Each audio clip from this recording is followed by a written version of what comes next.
La parole de l'enfant dans la séparation de ses parents, tel était le thème de cette journée qui a rassemblé un public de professionnels issus du monde de la magistrature, de la médecine, de l'action sociale ou encore de l'éducation nationale à l'auditorium Régnier 3.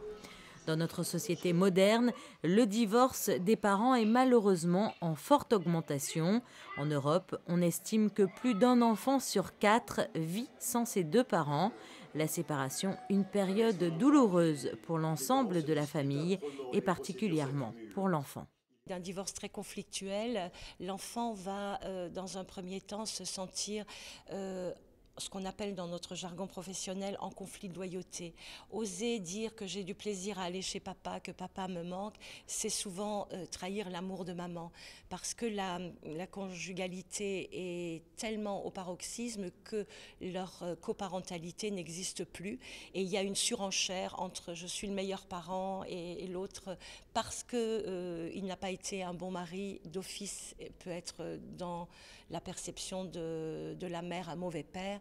Et l'enfant souffre énormément parce que vraiment le besoin d'un enfant, c'est de pouvoir avoir accès librement à ses deux parents. Et quand il quitte maman, que maman puisse lui dire « je suis ravie que tu ailles voir ton père parce que ton père t'aime et il a de l'amour à te donner » et réciproquement. Dans ces séparations de plus en plus conflictuelles, l'enfant peut être utilisé et porteur de la parole d'un parent. Pour éviter ce genre de situation cruelle pour l'enfant, une solution, la médiation familiale. Cette journée est importante car elle va permettre un échange entre les professionnels de la justice, les travailleurs sociaux, de la médiation familiale, justement pour appréhender ensemble ces problèmes. Et ce que je peux bien évidemment conseiller à nos résidents qui ont des problèmes de couple et de séparation, c'est d'avoir recours à Monaco à la médiation familiale qui existe depuis plusieurs années, qui est très efficace. Et Madame Christine Lorenzini est là justement pour remettre l'enfant au cœur de ces problématiques et rappeler que jamais, en aucune manière, un enfant ne doit être la victime de la séparation de ses parents. La médiation familiale est alors là pour accompagner les parents vers une séparation à l'amiable, un divorce par consentement mutuel.